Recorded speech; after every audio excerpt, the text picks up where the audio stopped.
Welcome to Experiencing Consciousness. My name is Dyba. And I'm Dr. Kathryn Rossi. We're happy you're here. Agnieszka actually asks a question about, let me translate that in my head.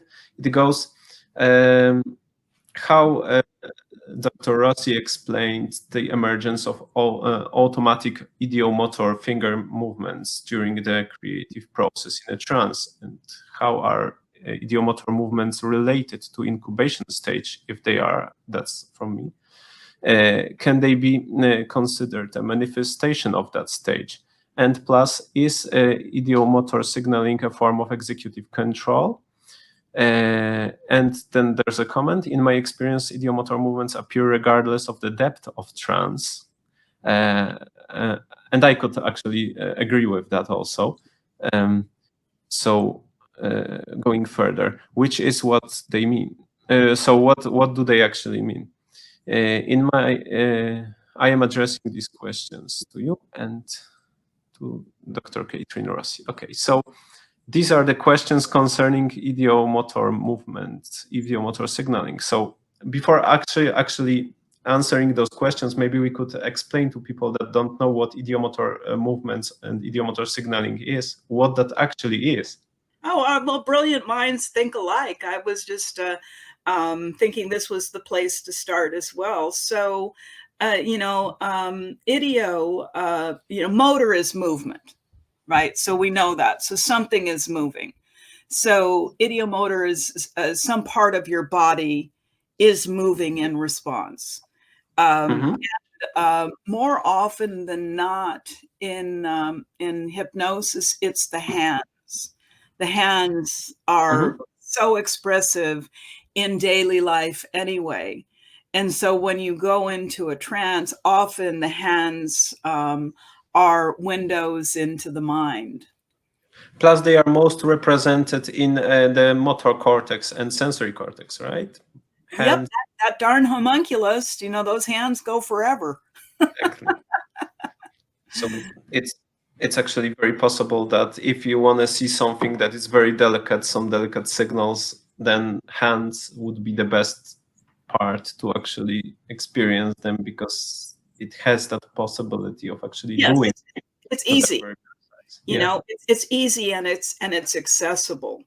And the one who really brought the ideo-motor responses to the literature was actually David Cheek and Ernest Rossi in the book Mind Body Healing. And so there was this finger signaling that David Cheek just really loved. It's like, which is your yes finger, which is your no finger, which is your maybe finger. And he got very detailed into it. And it was very helpful for people in going into these kind of unconscious processes. Because there's something about when you're looking at your hand is doing something more or less all by itself, where you're not saying, okay, move my index finger up. That's a conscious moving my index finger up. But when all of a sudden it's doing this spontaneous and often vibrational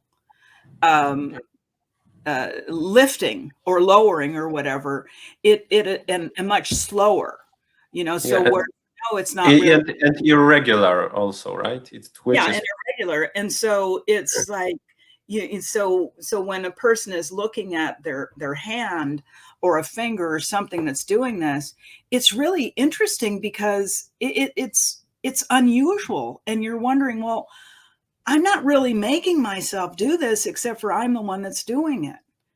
And that there's some kind of meaning that that is wanting to be generated, or some kind of expression with the movement. And I would start addressing the question with the observation that Agnieszka pointed out.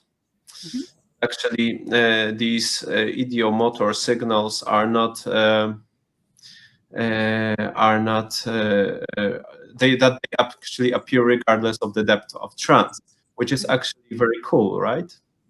Yes, there's different schools of thought about depth of trance, and I know, Jan, you have a real love for the deep trance phenomena, which I just totally respect. And by golly gee whiz, just a couple of days ago, our paper got published on the latest in the deep trance phenomena in the Science of Psychotherapy, which, if you go to their website, the Science of Psychotherapy magazine, it is, you can sign up for 30 days for free, which is pretty darn good this month of October 2022. So anyone can be reading this and become aware of that. So there is a space and time for the deep trance phenomena that, and there's many things that can happen with it, but certainly the opinion of Ernest is that it's irrelevant. How deep you go into trance, it's what happens to you. But many people move so much faster when there is a deep trance or when they need to have amnesia. But the spontaneity of the hands, that if the therapist is going to introduce it, when might you introduce it? That's kind of the question. And so when you would introduce it is not necessarily the moment the person sits down in your therapy room, that you see somehow that it looks like they're entering into a trance. Their voice has gotten quieter. Their speech has slowed down. Sometimes you can see the eyes move up and away. Sometimes the eyes close. The breathing can change, but there's something that happens where it looks like the person is headed into a common everyday trance, a natural trance. That's golden, because when you can dovetail on what the person is doing physiologically, your chance of success with them is even greater. And so a really simple ideodynamic process is that, look at your hands as if you've seen them for the first time ever, or one of your hands or both of your hands. And each time that I do that, I'm seeing my hand for the first time. And then it's and what is in that hand. And usually the person will put into that hand whatever the difficulty is. And then what's in the other hand by way of contrast. And then what happens is the two hands, without you even saying anything, the two hands want to have a conversation together. Yeah, and something happens between them. And they have the conversation. It's like, you can say, and will one hand rise, will one hand fall? You can do all kinds of things in this particular way, but more often than not, that person is going into their own thing, and you just get to watch and encourage. Support it in a way. Yeah. And even as simple as when a finger is like really like moving and it's really saying something, and the response is, wow, look at that. I wonder what's going on there, and are you hearing something from this finger? So it becomes a series of questions. And isn't that also the fact that those finger signaling movements are not actually associated in any way with the depth of the trance? What makes working with them fail safe, as Dr. Rossi would say? Because to develop a deep state of trance, it takes a bit more time sometimes, a bit more of everything, observation and relation and stuff. And the ideodynamic movements are actually pretty universal, and that's actually their advantage, that you can always look at your hands and see them as if you've seen them before, as if you've never seen them before, right?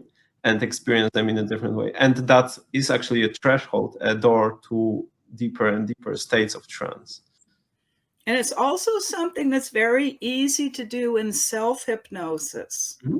Which that's a whole other thing. Is like some people say all hypnosis is self-hypnosis, but I mean, sometimes you really do need to have somebody there with you, a therapist there with you, for guidance and deepening.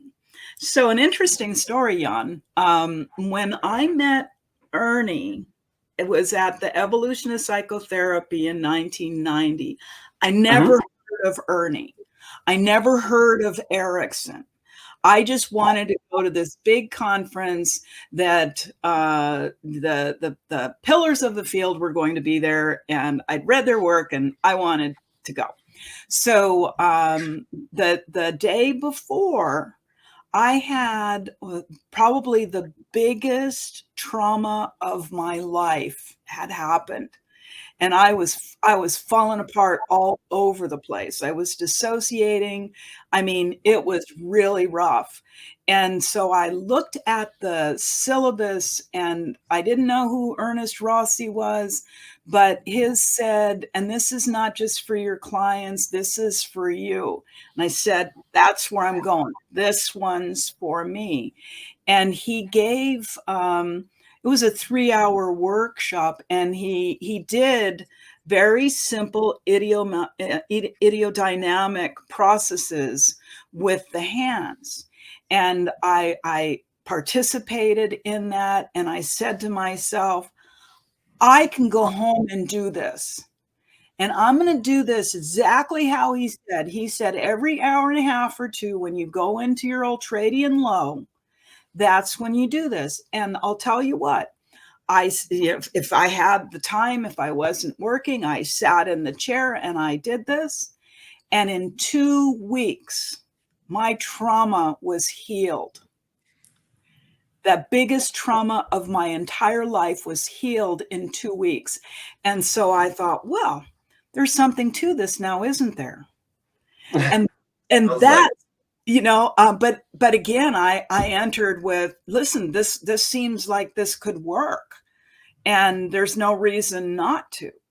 And that's how I entered the world of hypnosis, is that if it could be that effective. And in this respect, I was doing very simple prescribed ideodynamic movements.